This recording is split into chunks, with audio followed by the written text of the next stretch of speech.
नमस्कार दोस्तों। आज जो मैं आपके सामने रिक्रूटमेंट लेके आया हूँ ये Indian oil corporation of limited की तरफ से है।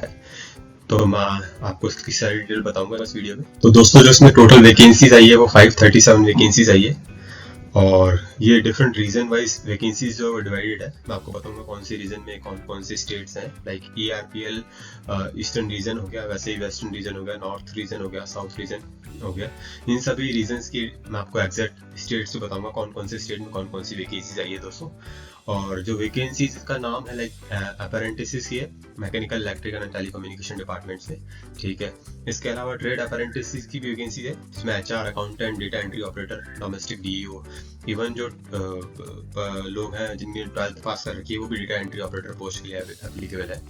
तो मैं आपको इनकी पूरी डिटेल बताने वाला हूँ। देखिए, जैसे कि मैंने आपको कहा था कि रीजन वाइज जॉब्स डिस्ट्रीब्यूटेड है, तो ये मैंने उन्हीं के स्क्रीनशॉट जो उनका नोटिफिकेशन है वहां से लिया है। और आप इसमें देख सकते हैं कि ERPL जो है, इसमें ईस्टर्न रीजन जो हमारे ईस्ट वाले एरिया हो गए, लाइक आसाम, बिहार, झारखंड, उत्तर प्रदेश और वेस्ट बंगाल हो गए, और इनकी रेस्पेक्टिव लोकेशंस पे इन लोगों ने लाइक वैकेंसीज अलोकेट की है। Same for western region, same for north region. North region में हमारे पास हिमाचल प्रदेश, पंजाब, राजस्थान, उत्तर प्रदेश, उत्तराखंड आ गए। और ऐसे ही नॉर्थ रीजन जो साउथ रीजन है इसके लिए भी आंध्र प्रदेश, कर्नाटक और तमिलनाडु आ गए। और जो साउथ ईस्टर्न रीजन है हमारा, लाइक उसमें आंध्र प्रदेश, छत्तीसगढ़, झारखंड, उड़ीसा और तेलंगाना आते हैं। तो उन सभी रीजन की डिफरेंट डिफरेंट वैकेंसीज है, नंबर ऑफ वैकेंसीज है। मैं आपका जो इसका जो डिटेल डिस्क्रिप्शन है ये भी आपके साथ शेयर कर दूंगा। और जो टोटल वैकेंसी आप यहाँ पे देख सकते हैं वो 537 वैकेंसी है दोस्तों। तो ये छोटा नंबर नहीं है दोस्तों, काफी बिग नंबर है। और डेफिनेटली आई विल सजेस्ट कि आप लोग अगर एलिजिबल हैं इस पोस्ट के लिए तो आप डेफिनेटली इसके लिए अप्लाई कर सकते हैं। अब आते हैं एलिजिबिलिटी क्राइटेरिया पे दोस्तों। तो जो टेक्नीशियन अपेरेंटिस है मैकेनिकल डिपार्टमेंट में, उसको डिप्लोमा किया हुआ होना चाहिए उनका, मैकेनिकल या ऑटोमोबाइल इंजीनियरिंग में। सेम फॉर इलेक्ट्रिकल डिपार्टमेंट के लिए diploma in electrical, electronics communication में होना चाहिए। ऐसे ही टेलीकम्युनिकेशन इंडस्ट्री के लिए डिप्लोमा इन टेलीकम्युनिकेशन में होना चाहिए दोस्तों। अब मैं बात करूँ ट्रेड अप्रेंटिस की, तो HR है और इसके लिए ग्रेजुएशन डिग्री रिक्वायरमेंट है। ऐसे ही जो अकाउंटेंट है उसके लिए BCom डिग्री रिक्वायरमेंट है। डेटा एंट्री ऑपरेटर के लिए 12th पास होना चाहिए। और डोमेस्टिक डेटा एंट्री ऑपरेटर के लिए skill test along with 12th pass degree. तो ये सारी की सारी एलिजिबिलिटी क्राइटेरिया है दोस्तों इस पोस्ट के लिए।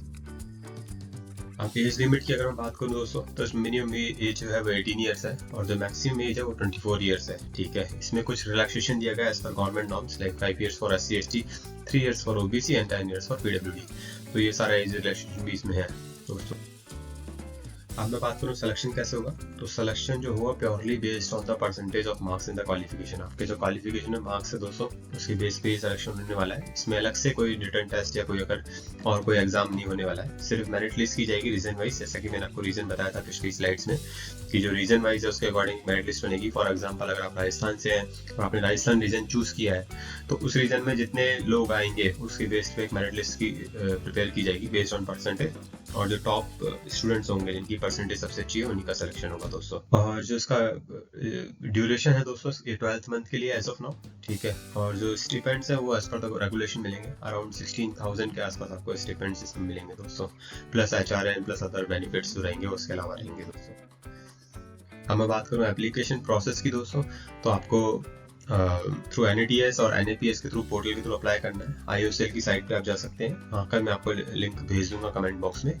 उसके अलावा जो एप्लीकेशन डेट है वो फॉर्म फिलिंग की डेट जो है वो 29 अगस्त से स्टार्ट हो चुकी है और 18 सितंबर की लास्ट डेट है। ठीक है। और आपको फोटो, सिग्नेचर और अदर क्वालिफिकेशन डिटेल्स फुल करनी है। ठीक है। एक बार जब आप ये डिटेल फिल कर देंगे तो आप एप्लीकेशन फॉर्म सबमिट कर सकते हैं दोस्तों। जैसा कि मैंने आपको बताया कि 29 अगस्त इसकी स्टार्ट डेट है और क्लोजिंग डेट जो है वो 18 सितंबर है, यानी आपके पास ऑलमोस्ट 20 डेज हैं इस फॉर्म को फिल करने के लिए।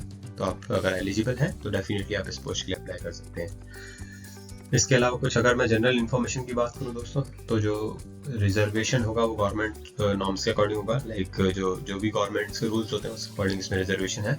ठीक है। और कैंडिडेट जो है जो अप्लाई कर रहा है, कोई कैंडिडेट सेलेक्ट होता है तो मेडिकली फिट होना चाहिए। ठीक है। और एट ए टाइम आप एक ही ट्रेड के लिए अप्लाई कर सकते हैं, लाइक अप्रेंटिस या फिर अकाउंटेंट या फिर HR कैटेगरी, जिसमें भी आप एप्लीकेबल है। सपोज आपके पास ग्रेजुएशन की डिग्री है तो ऐसा नहीं कि आप तीन चार जगह आप अप्लाई कर पाएंगे। आप एक ही जगह अप्लाई किए और उसी के बेस पे ही आपका सिलेक्शन होगा। मल्टीपल जगह आपको अप्लाई करना भी मैंडेटरी नहीं है। तो ये सारे दोस्तों मैंने आपके साथ शेयर किए। और आपको अगर इसके अलावा और कोई भी इन्फॉर्मेशन चाहिए दोस्तों तो आप डेफिनेटली मुझे कमेंट करके पूछ सकते हैं। Thank you so much for watching the video.